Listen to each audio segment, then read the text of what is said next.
Hey everyone, it's Danielle from StarsMoonandSun.com, and today I'm here to give you your forecast for the new moon occurring in 22 degrees of Gemini on June 13th. So new moon in Gemini, right? Gemini is associated with the third house in astrology. It's associated with Mercury, the messenger of the gods. Gemini sort of collects the information, and then I see it as Virgo perfects the information.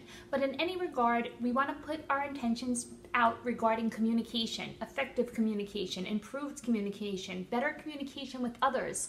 Sometimes this involves perhaps listening and not talking as much. Gemini, it is said that Gemini was told in childhood that they are a child that should be seen and not heard. This is why a lot of Geminis talk excessively in adulthood. So this may be a time to review your communication skills. Should you listen more, right? Should we be less reactive communicatively? So you definitely want to set your goals regarding effective communication, short distance trips. Gemini usually involves trips that we take a car to, or I would say a short airplane ride, but this is not overseas. That's Sagittarius in the 9th house. So short distance travel, put intentions out. I would also say put intentions about new study. If you want to take a class, this is a great time to learn something new. I wanted to do something a little bit different. I bought these tea leaf fortune cards, and I'm going to pull 3 since Gemini is the 3rd sign. They're shuffled in this bag. I love it. You know, I love collecting cards. And I'm going to get 3 messages from Spirit, and we'll see what they have to say, and then I'll get into our tarot reading. This new moon is going to be square. I'm going to caution you, so we want to, of course, stay away from anything that's addictive, alcohol, shopping, anything that we do in excess. Whenever there's a square to Neptune, we sort of want to lose ourselves, or we're looking for a transcendental experience. And sometimes that comes through creative activities and writing and painting, and other times it comes through drugs and alcohol, and sometimes we're using shopping as a means to escape. You just want to watch your escapist tendencies this new moon. All the mutable signs, all people that are heavy mutable should be watching these tendencies over the next few years while Neptune is in Pisces anyway. New moon intentions, let me just clarify. New car, right? Maybe a new car. Gemini rules travel. Perhaps new vacation destination, new places to go, improved communications, improved relationships with siblings. Gemini is associated with the 3rd house, and the 3rd house has to do with our siblings. So let's get through, since this is the 3rd sign, I'm going to pull 3 cards just out of this bag, and these are tea leaf fortune cards. So the first one is Moon, changes in your life. So this is a message from Spirit that perhaps you cannot see fully the whole, you know, when the moon pops up in a reading, things are clouded. And like I said, this is Mercury, this is the new moon squaring Neptune. So things are not abundantly clear, but we still have to take the first step. So that's the message from Spirit, changes in your life. So perhaps you can't see the whole staircase, as that saying goes, but we need to take the first step.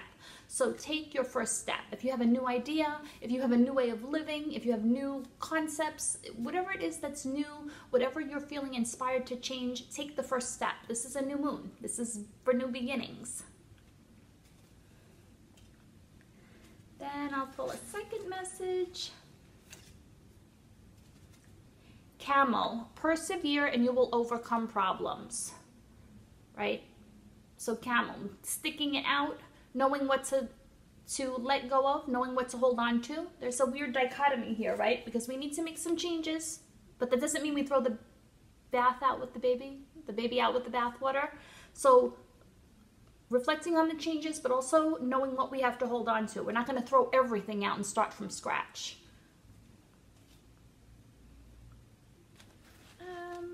The last message is leg, stepping into a new experience. And I love that, right? New moon, new experience, new life, new horizons. We're not concerned about what is past. We're concerned about the new beginnings. So step into it. Step up and step in. Now getting into the tarot, the opening message for the central theme of this new moon in Gemini was Ace of Wands. Ace of Wands is the spark, it's the initiation, it's the fire, it's the idea. It doesn't mean that we have a plan. It's the initial creative idea. It's the initial conversation. Maybe not conversation, but it's the initial spark. So look for inspiration this month. If you're inspired, look for inspiration throughout your daily activities. The third house has to do with our daily environment, what sort of our drive to work, our commute, who we see in our daily lives, people that we see that we may overlook, perhaps the person at Starbucks, right? All of these daily sort of in our community things is what is governed by Gemini. So perhaps we can look for inspiration in our daily activities. And I had two cards, of course, what to release. What are we letting go of? And the first message was Eight of Swords. Eight of Swords is a very difficult card. It shows that we feel hostage by our life situations, that we feel like we have an inability to choose. And that's not true. We always have an ability to choose. We can choose to go to work every day and be miserable, or we can choose to look for the best in it. We can choose to stay in a bad relationship, or we can choose to exit it. We can choose how we show up in our lives. So this is a need to let go, a need to release this sort of feeling stuck. I think Abraham Hicks says you aren't stuck, you are creating the same things again and again. So there's a need to choose differently. Eight of Swords in the traditional card has a woman, and or a man, I think, and she has, or him, have eight swords around them. This can show like thinking. We're thinking the same thoughts again and again and again. It's a circular motion. We can't escape, right? And in the card, the person usually has their blindfolded, their hands are tied, I believe, or their feet are tied, but their feet are free. So there's an element of you can change your reality. You can shift your life situation. And this is what this card is encouraging you to do. It's to let go of recreating the same things again and again. And it's swords, so it's intellect. It's a need to get out of a certain mind frame. It's a need to think differently, to be more strategic, to develop a plan. But you're not stuck. None of us are stuck. We can choose in every moment of life something different. What to release? Heavy, heavy, heavy. The Tower. This is a major one. This is a major card. It's ruled by Mars, and it's usually has to do with structures that come crumbling down, a lot of times forcefully, things we didn't expect. This is the loss of the job. This is the loss of the relationship. This is the things that you didn't see coming that have to come to an end. So what to release? What to let go? Let go of what is let go of you.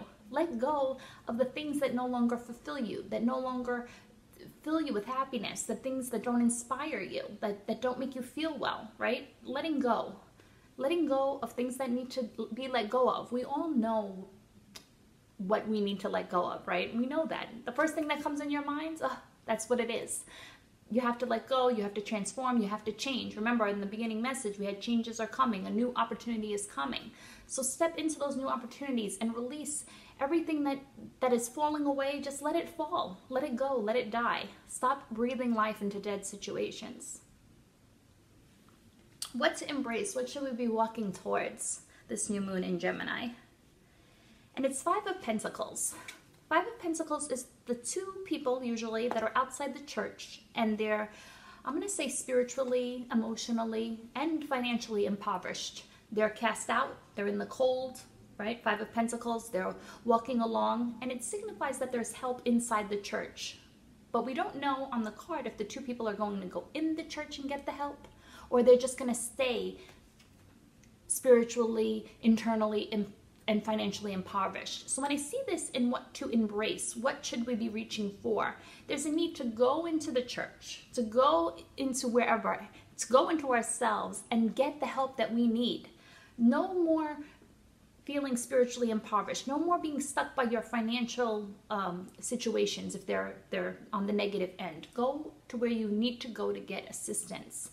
This card to me is always, I know it has to do with finances, but it's also a spiritual impoverishment, right? Where we're just internally down and out, and there's a need to connect with our spirit, right? And once we connect with our spirit, I think a lot of other things fall into place. When we know that we are worthy, we attract the love that we desire. We attract the money that we want. So here this is connecting to me internally and connecting with yourself, right? And asking others for help. It's hard. Trust me, I have all cardinal planets in my chart mostly. So it's difficult, right? We want to do things on our own, right? We're self-reliant, the cardinal signs. This is saying you can ask for help. It'll be there. What to embrace? It's a Libra card, the Justice, right? Scales, balance, righting your wrongs. That's how I feel with the Justice card. We're here to right our wrongs. Of course, it's associated with Libra. It has to do with Venus. So perhaps making our relationships right, making those wrongs right, doing what we have to do to communicate that we would like to make things right with other people. Or you be the one to make things right. You'll say, okay, I know this has been a bad situation. I'm going to choose to set this right. It just takes one person. So this is a need for equilibrium, and Gemini, being that it's ruled by Mercury, it is, you know, a sign of duality, but it can be a sign that I think it's overwhelmed. You know, it's a sign that has anxiety. It's a sign that can think a lot. So needing to find some equilibrium within Gemini. Gemini is sort of all mind, and we need to also connect with the heart, right? All the air signs do. They favor the mind over the heart, just like water signs, we favor the heart over the mind. And there needs to be an equilibrium between them both.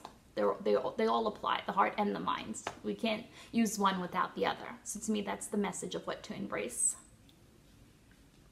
And then the closing message was emotional fulfillment, right? 10 of Cups. Who do you want to share your life with? Who do you want to share your stories with? When good things happen, who do you want to call? This is you know, Gemini wants to travel, go on short trips, communicate.